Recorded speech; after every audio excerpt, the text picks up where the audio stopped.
Bonjour et bienvenue sur Culture Passion, l'émission du pôle culturel de la radio web de l'UTL 65.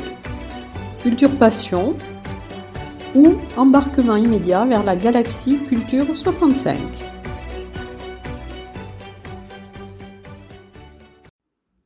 Bonjour chers auditeurs de Culture Passion. Vous allez pouvoir dans quelques instants écouter l'interview accordée par Jean-François Zigel à la suite de sa conférence à la médiathèque de Lourdes dans le cadre du Festival de musique sacrée de Lourdes. Vous allez entendre avant, au milieu et à la fin de l'interview des enregistrements que j'ai réalisés donc pendant qu'il improvisait sur le film Le Roi des Rois de Cécile B2000, dont ce sont des extraits de son improvisation. Je vous laisse écouter ces morceaux et je vous laisse écouter son interview.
Oui, j'allais vous dire bonjour Eliane Pérus. Merci. Alors je suis heureuse de vous accueillir dans Culture Passion et d'être dans les Hautes-Pyrénées, alors d'avoir pu assister aussi à la conférence que vous avez donnée dans le cadre du Festival de musique sacrée, donc qui est présidé par Arnaud Penet. Alors vous avez fait une conférence pour parler un petit peu du ciné-concert qui va se dérouler demain, donc au Palais des Congrès.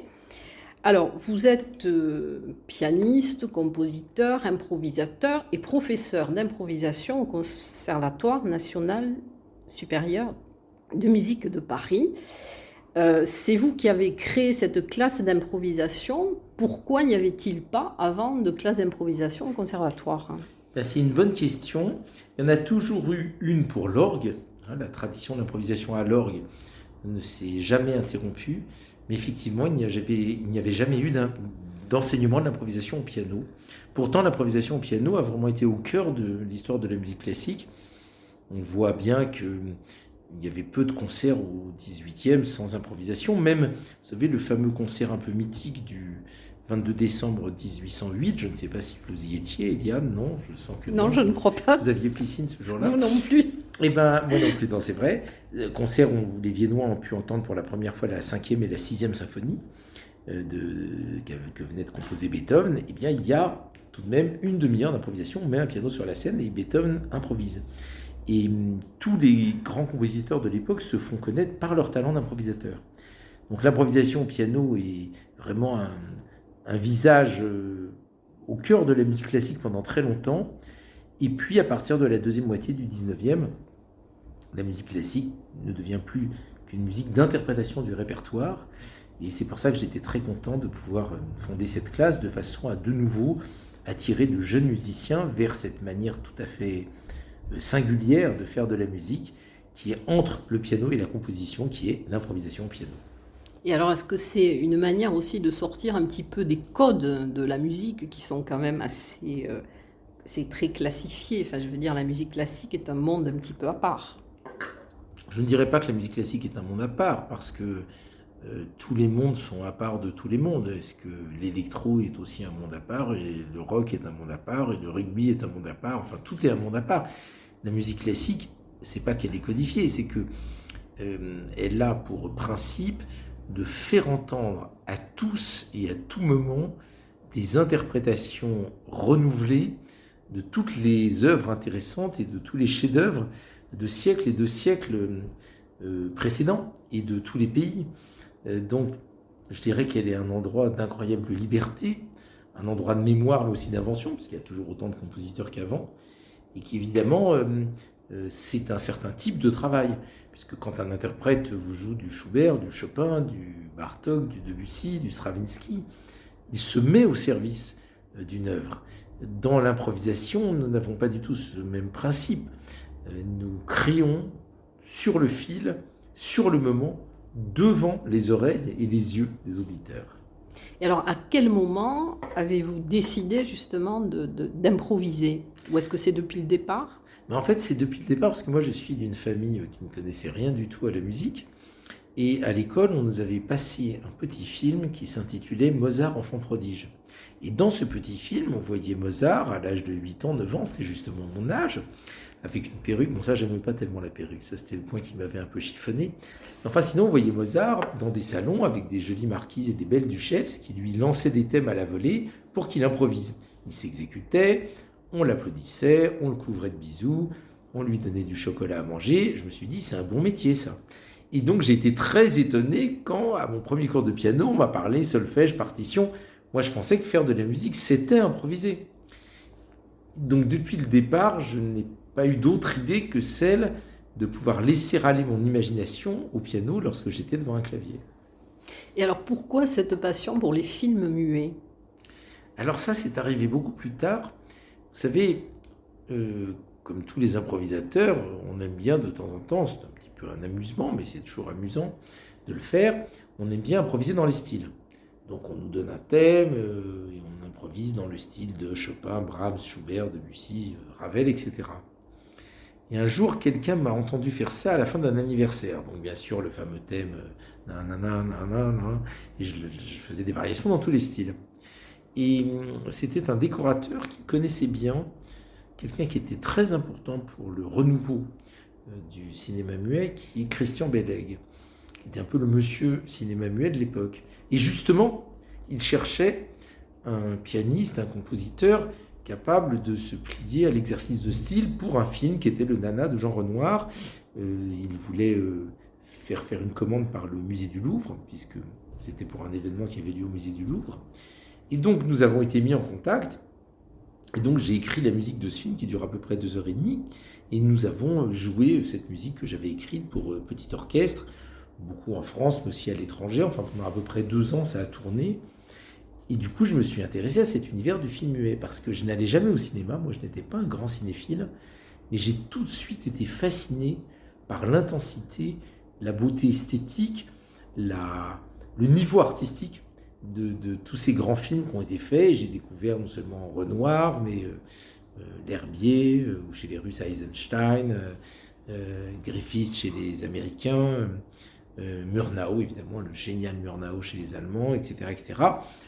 Et bien sûr, tous les burlesques américains, mais ça, Charlot, Buster Keaton, je connaissais déjà. J'ai donc découvert un patrimoine extraordinaire et surtout une autre manière d'aborder le cinéma. Oui, alors c'est vous qui avez un petit peu lancé ce concept du ciné-concert. Enfin, vous êtes quand même... donc, qu'est-ce que vous appelez ciné-concert? Alors, non, j'ai inventé le nom ciné-concert. Le nom, ciné-concert. Voilà, c'était quand on était au Louvre, on cherchait cinéma muet en concert. On ne savait pas comment indiquer aux gens que c'était à la fois une séance de cinéma et un concert. Donc, j'ai inventé ce mot de ciné-concert, mais je n'ai pas inventé cette pratique, puisque pendant concept, non. toutes les années qui vont de 1900 à 1930, il y avait toujours dans la salle au minimum un piano et un orgue, et dès que c'était une séance un peu chic, une séance du soir, un cinéma bien placé, il y avait des petits orchestres, voire de grands orchestres pour accompagner les films. C'était un art du spectacle. C'est ça qu'il faut bien comprendre. Le cinéma, en gros jusqu'à 1930, enfin bon, le premier film parlant historiquement c'est Le Chanteur de jazz, donc c'est 1927, mais avant qu'on arrête cette pratique du muet, qu'on la remplace par le parlant, donc pendant 30 ans, le cinéma a été un art du spectacle. Donc on allait voir un film avec l'interprétation d'un musicien ou d'un orchestre, etc. Et on savait très bien qu'on préférait telle ou telle salle, non pas comme aujourd'hui parce qu'on trouve que les sièges sont plus confortables, mais parce qu'on préférait la manière dont ce cinéma mettait en musique les films. Donc c'était vraiment un art du spectacle, et moi j'ai découvert un univers extraordinaire qui pour moi est l'âge d'or du cinéma. Je ne suis pas sûr qu'on ait retrouvé ce niveau artistique maintenant. Et alors pourquoi le choix donc, du film Le Roi des Rois? Alors Le Roi des Rois, ça vient du fait que Arnaud Penet m'a proposé de faire un ciné-concert, et il avait pensé au Fantôme de l'Opéra, qui est un film que j'adore, de Rupert Julian. Mais, alors vous allez me dire peut-être j'ai eu tort, hein, je me suis dit quand même, à Lourdes, si on ne fait pas un grand film biblique ou religieux, c'est dommage. Non seulement parce que c'était à Lourdes, mais aussi parce que c'était dans le cadre du festival de musique sacrée. Je me suis dit, festival de musique sacrée, essayons de trouver un film comme cela. Et j'ai demandé à Serge Brombert, qui est le patron de Lobster Film, qui est vraiment l'une des grandes maisons pour la restauration aujourd'hui. Il m'a dit, justement, nous venons de restaurer Le Roi des Rois, le chef-d'œuvre de Cécile B. DeMille. On a restitué des séances en Technicolor, on a trouvé les négatifs d'origine, on a fait un très gros travail dessus. Il m'en a envoyé la version courte et la version longue, ça existe en 2 versions. Et là, non seulement je suis tombé amoureux du film, mais j'ai même convaincu tout le monde de faire la version longue, la version de 2h30, qui est pour moi vraiment le plus beau film qu'on ait jamais fait sur la vie de Jésus, peut-être avec l'Évangile selon saint Matthieu de Pasolini. Oui. Alors tout à l'heure, vous expliquiez dans votre conférence aussi qu'il y avait plusieurs versions pour les films, une version pour Paris, une version pour la province, une version internationale. Alors ça arrivait beaucoup, oui. En fait, un film n'était pas une chose fixe comme aujourd'hui. On en sortait plusieurs versions. La vitesse dépendait des projectionnistes de chaque salle. On teintait, on faisait des teintages, des virages différents suivant les endroits. La musique donc changeait bien sûr, puisque chaque musicien donnait son interprétation musicale du film. Et du coup, il y avait ces possibilités donc d'avoir un film en plusieurs versions, notamment certaines scènes qui étaient jugées trop posées, qui étaient coupées, parfois pour la province quand il s'agissait d'un film français, c'est vrai, où il y avait des fins, ce qu'on appelait la fin édifiante. On rajoutait des fins morales pour certains films dont on jugeait que la fin n'était pas forcément morale. Mais là, ce n'est pas le cas du Roi des Rois. Le Roi des Rois, c'était vraiment un grand projet artistique de Cécile B. DeMille, et il n'est sorti que dans une seule version. Donc je suppose qu'il y a un travail préparatoire, parce que vous devez quand même visionner le film avant le jour de l'improvisation. Ah oui, il faut vraiment bien connaître, parce que non seulement il faut que vous connaissiez le film vraiment bien, à fond, mais il faut connaître notamment les transitions. Vous devez savoir que quand tel personnage fait tel geste, on est à 12 secondes de la fin de la scène et déjà préparer la transition vers la scène d'après. Donc on doit vraiment bien connaître le film. Et aussi, il faut y avoir réfléchi pour comment dire, avoir un certain nombre de partis pris. Qu'est-ce qu'on met en valeur? Est-ce que c'est la vitesse, le rythme, le montage, l'action, l'ambiance, le décor sonore, tel personnage, tel autre personnage. Imaginez par exemple une scène qui se passe dans un salon mondain, où on voit qu'il y a un orchestre qui joue des valses et des gens qui dansent. Vous avez un monsieur qui est très jaloux et une dame qui est peut-être amoureuse, mais de quelqu'un d'autre, sinon ça serait pas drôle. Vous pouvez exprimer la jalousie du monsieur, l'amour naissant de la dame, ou le décor sonore, c'est-à-dire des valses de salon, puisque ça se passe dans un salon. Vous pouvez aussi même vous extraire de ce qu'on voit pour apporter votre propre commentaire en tant que musicien, qui est de dire les histoires d'amour terminent toujours mal, j'en sais rien, vous voyez. En fait, vous êtes un peu le dernier metteur en scène du film. Alors, quelles sont les clés pour une bonne improvisation? Alors, pour une bonne improvisation avec un film ou pour une bonne improvisation de concert? Tout court, une bonne improvisation. Alors, une improvisation de concert, je pense qu'il faut qu'on arrive, il faut que l'auditeur arrive à trouver ça parfaitement logique. Il y a un début, un milieu, une fin, que vous lui ayez raconté une histoire en quelque sorte, qu'il n'ait pas l'impression justement que c'est trop improvisé. Une bonne improvisation ne doit pas donner l'impression d'être trop improvisé. Sinon, au bout d'un moment, on se dit oui, bon, bah voilà, il a juste ouvert le robinet à musique. Non, il faut qu'on ait l'impression que vous avez pris un thème, puis un second, puis que vous l'avez mené là, puis que là, vous faites tel développement, telle alternance, vous revenez au point de départ, etc. etc. Je pense que ça, c'est très important dans une improvisation. Après, c'est aussi, comme toujours quand on joue du piano, il faut que ça soit du beau piano, sinon ça ne marche pas. Et alors, quand on accompagne un film muet, là, c'est différent, évidemment, puisqu'on est au service du film. Donc, on doit aider l'auditeur à rentrer dans le film. Ouais. En fait, la musique dans un film muet, c'est la petite flamme qui réchauffe l'écran, en quelque sorte. Oui, qui fait qu'on peut le regarder jusqu'à la fin. Il faut le regarder jusqu'à la fin, surtout ces grands chefs-d'œuvre que nous a légué cet âge d'or du cinéma. C'est d'ailleurs drôle, hein. J'ai remarqué une chose, quand quelqu'un va voir un film muet, même un film des années 50, qu'est-ce que tu as fait cet après-midi? J'ai été voir un vieux film. Si l'après-midi dit alors, tu as regardé la télé, il n'y avait rien, alors j'ai regardé un vieux film. Un film des années 50 ou des années 60, voire un film des années 70, on dit un vieux film. Or, quelqu'un qui écoute du Ravel ou du Stravinsky ne dit pas « j'ai écouté de la vieille musique ». Si vous allez à une exposition Picasso, pourtant l'étoile de Picasso, ça va être 1930, 40, 50, même 60, 70, vous ne dites pas « j'ai été voir de la vieille peinture ». Si vous lisez Proust ou Françoise Sagan, vous ne dites pas « j'ai lu un vieux livre, j'ai lu un vieux roman ». Il n'y a qu'en cinéma qu'on a l'impression que cet art n'a pas encore intégré l'idée que, comme tous les arts, il avait un patrimoine et que le patrimoine cinématographique est extraordinairement riche et d'une grande invention artistique. Il faut quand même avoir une très grande technique et une très grande pratique de l'instrument pour pouvoir improviser. Ah oui, bien sûr, il faut une technique pianistique, harmonique, la forme du contrepoint, bien sûr. Comme on aime à dire, nous, l'improvisation, ça ne s'improvise pas. Sauf que ce qu'on travaille quand on étudie l'improvisation, ce n'est pas un texte, c'est une capacité. On travaille un vocabulaire, on va travailler telle semaine les rythmes irréguliers, telle semaine le développement de la main gauche, telle semaine un univers harmonique, telle semaine telle ou telle chose, de façon à avoir la capacité, après, d'être libre d'improviser dans n'importe quel style et là où votre imagination vous emmène.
est-ce que c'est justement une volonté de liberté, l'improvisation? C'est avant tout normalement une volonté de beauté. Puisque, par exemple, quand on fait des disques d'improvisation ou pour des concerts d'improvisation, je pense que l'auditeur, il va être content s'il est content d'écouter votre musique, qu'il la trouve belle, plus que libre, à la limite. Alors, c'est vrai que vous avez une certaine liberté, mais en art, il y a toujours de la liberté et de la contrainte. Après tout, les interprètes, ils peuvent choisir de faire un disque Chopin ou un disque Bartók ou Shostakovich ou Mozart s'ils ont envie. Ils peuvent choisir les œuvres à l'intérieur et ils peuvent choisir leur tempo et leur manière de l'interpréter. Mais nous improvisons sur le moment, c'est-à-dire que nous composons la musique sur le moment. Et plus que la liberté, notre grande maîtresse, c'est l'inspiration. Oui. Alors, est-ce que justement, puisque vous le faites en l'instant, est-ce que le fait de ne pas avoir après d'enregistrement, parce que bon, c'est quelque chose qui peut être considéré comme éphémère? Alors c'est sûr que lorsque j'improvise en concert, si ce n'est pas enregistré, c'est éphémère. Vous avez raison. Quoi qu'on se rappelle de ce passage de l'annonce faite à Marie, la pièce de Claudel, qui dit à propos d'une fleur, la fleur est courte, mais la joie qu'elle a donnée, 1 minute seulement, n'est pas de ces choses qui ont commencement ou fin. C'est-à-dire que l'émotion qu'on donne pendant un concert ou un ciné-concert, elle va demeurer. D'autre part, nous faisons moi, par exemple, je fais des concerts tous les 3 jours à peu près. Donc, on peut me suivre de concert en concert et c'est un art que je travaille. Le caractère éphémère, vous savez, si un violoniste vient jouer une sonate de Beethoven et que le concert n'est pas enregistré, son interprétation est éphémère aussi. Puis il ne vous a pas échappé, chère Eliane, que nous sommes nous-mêmes éphémères. Donc il faut bien accepter qu'on est là pour faire des moments de beauté qui ne vont pas forcément rester. Bien sûr, si vous composez une partition, par écrit, vous éditez la partition, elle est censée être moins éphémère. Quoique, imaginons que là je publie 3 sonates pour piano. Qui va les acheter? Qui va les jouer? Qu'est-ce qui va en rester après ma mort? Peut-être moins que si je fais un magnifique disque d'improvisation qui va être partout sur Internet et qui va continuer à être écouté. On a un exemple célèbre, vous savez, c'est le fameux concert de Cologne, le Köln-Konzert de Keith Jarrett. On sait très bien non seulement que cet album a fait des millions et des millions de ventes, mais qu'il continue à être écouté. Je pense que dans 50 ans, bien après la mort de Keith Jarrett, on continuera d'écouter le Köln-Konzert. Keith Jarrett a aussi écrit des partitions, je ne suis pas sûr qu'on s'en souviendra. Donc de toute façon, maintenant qu'on peut enregistrer certains concerts, et que donc on peut garder une mémoire des choses, l'improvisation est devenue une écriture. Regardez en jazz, toute l'histoire du jazz on la connaît. Il y a des gens qui vous disent « j'adore Art Tatum ». Or qu'est-ce qu'ils ont d'Art Tatum? Ils ont bien ces improvisations, mais elles ont été enregistrées. Donc l'enregistrement change beaucoup le statut de l'improvisation. Ça, c'est sûr que plus personne ne peut écouter les improvisations que faisaient Liszt, Mozart ou Beethoven. Alors, est-ce que votre ressenti personnel ou votre état émotionnel au moment d'une improvisation peut modifier effectivement cette improvisation?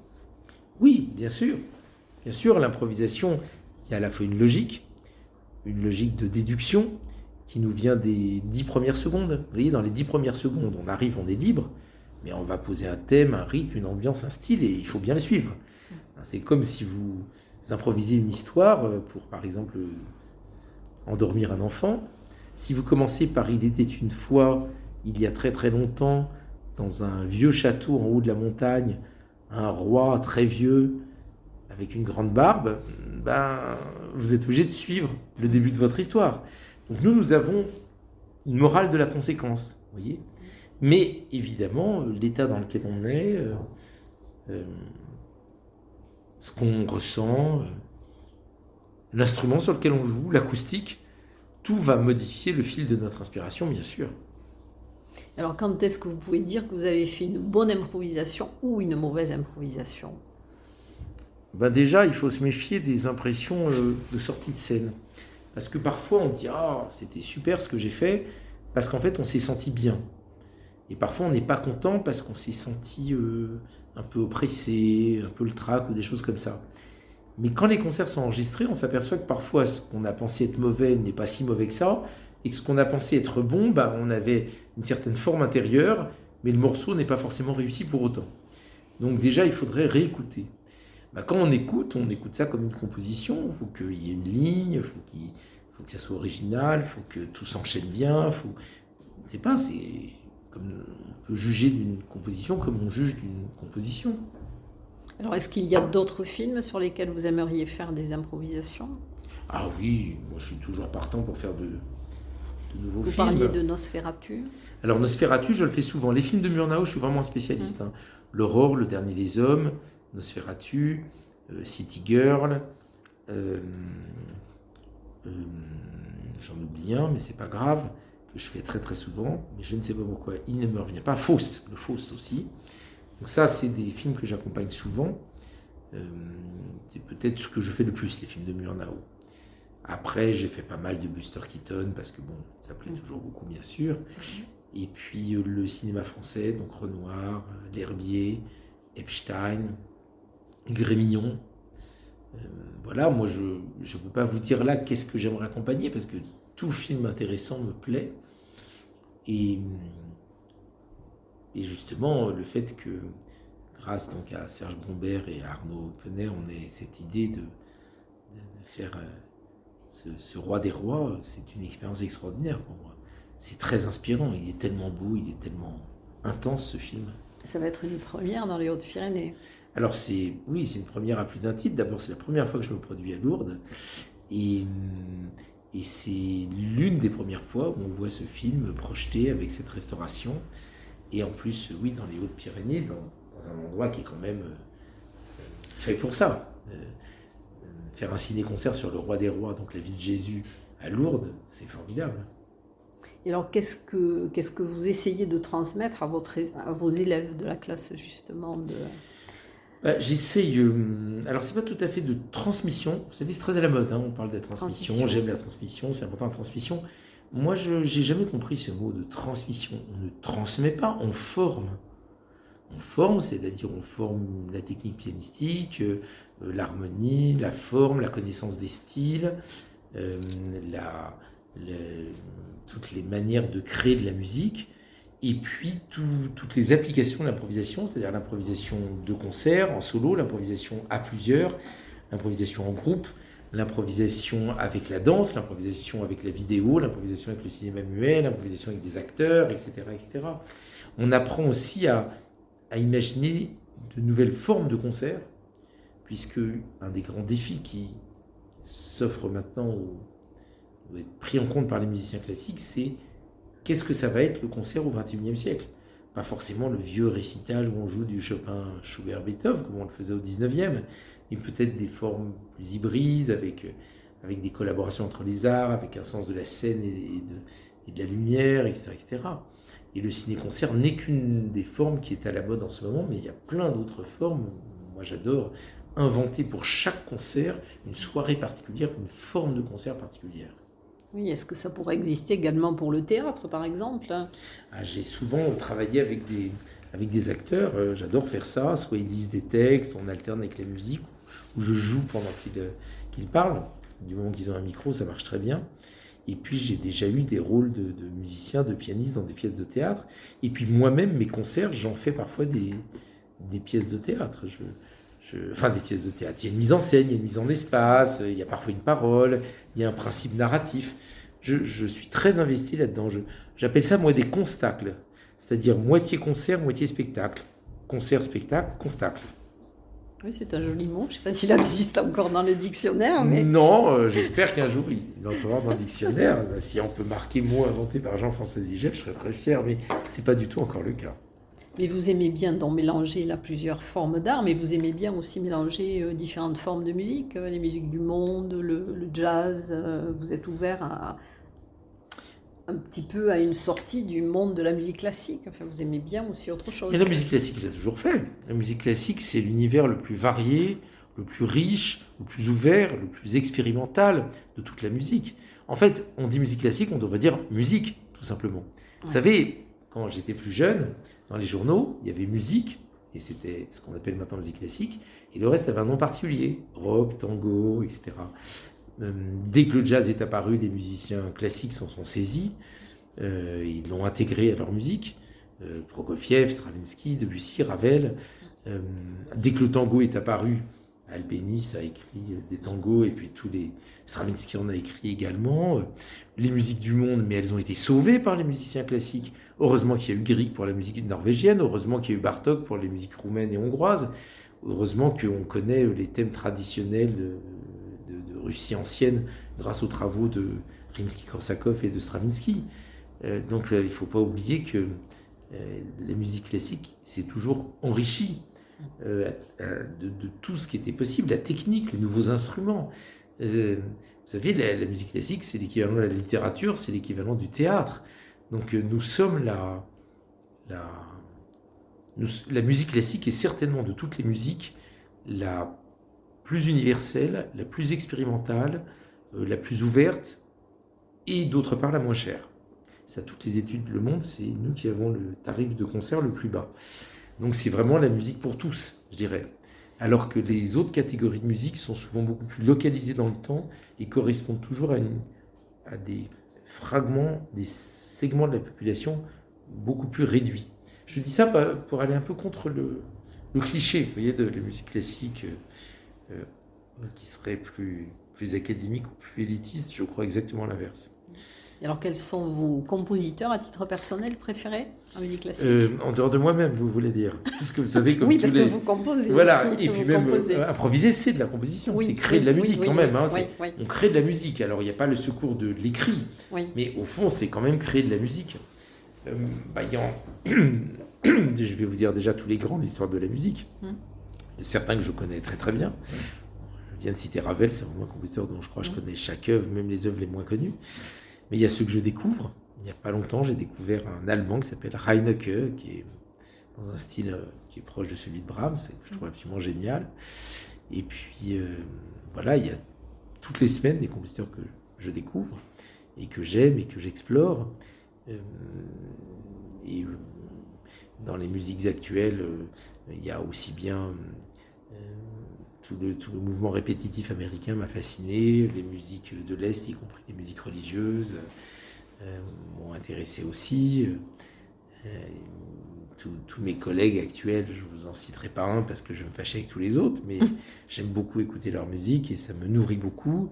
Et puis effectivement le jazz, et puis tout un tas de musiques qui me nourrissent, qui me donnent des idées, En fait, moi je suis un peu particulier, comme je suis moi-même un créateur de musique. Les musiques qui me plaisent le plus, c'est les musiques qui m'inspirent ou qui me donnent des idées. Donc je suis toujours à l'affût de cela, parce que le trajet d'un musicien, c'est de toujours s'enrichir, de découvrir de nouvelles terres, de nouveaux terrains d'expression. Et alors, quels sont vos projets immédiats? Alors, dans le domaine du ciné-concert, donc, vous avez évoqué le Nosferatu de Murnau, qui avait fait l'objet d'une musique que j'avais composée, qui était une commande de la Philharmonie de Paris. Et là, je vais le refaire à la Philharmonie du Luxembourg. Après, je suis à peu près en concert en solo tous les 2-3 jours. Parfois, le thème est libre. Parfois, j'improvise sur des standards classiques, Beethoven, Brahms, Bach. Parfois aussi, j'improvise sur des thèmes locaux. Par exemple, il n'y a pas longtemps, j'étais à Dax et j'ai mis en musique la ville de Dax. Je suis arrivé la veille, j'ai visité tout ce que je pouvais visiter. Et j'ai imaginé 12 compositions qui représentent musicalement ce que j'avais vu à Dax. Sinon, je fais beaucoup de duos et de duels, même, on peut appeler ça, d'improvisation avec d'autres pianistes. Dan Telfer, Thomas Henko, André Manoukian. Je joue avec le clarinettiste Michel Portal, avec le trompettiste Ibrahim Malouf. Voilà, on vient de faire un concert à la scène musicale, on va bientôt faire un concert à la Philharmonie également. Je dois faire un nouveau film de Murnau à la Cinémathèque, Le Dernier des Hommes, bientôt, Cinémathèque française, Cinémathèque de Paris, enfin, Cinémathèque française qui est à Paris. Voilà, après, je ne sais plus, il y a tellement de projets différents. J'aime la scène, j'aime être sur scène. On me demande souvent si j'ai le trac, et je suis toujours obligé de répondre ce qui est la vérité, que j'ai le trac dans la vie, mais pas sur scène. La Seine, c'est l'endroit magique pour moi. C'est chez vous. Oui, exactement. C'est chez chez moi. vous. Et ailleurs, je ne suis qu'un étranger. Vous êtes de passage. Oui. En tout cas, merci Jean-François Zigel pour cette interview, pour ce temps accordé. Et puis, j'attends avec impatience donc votre création demain.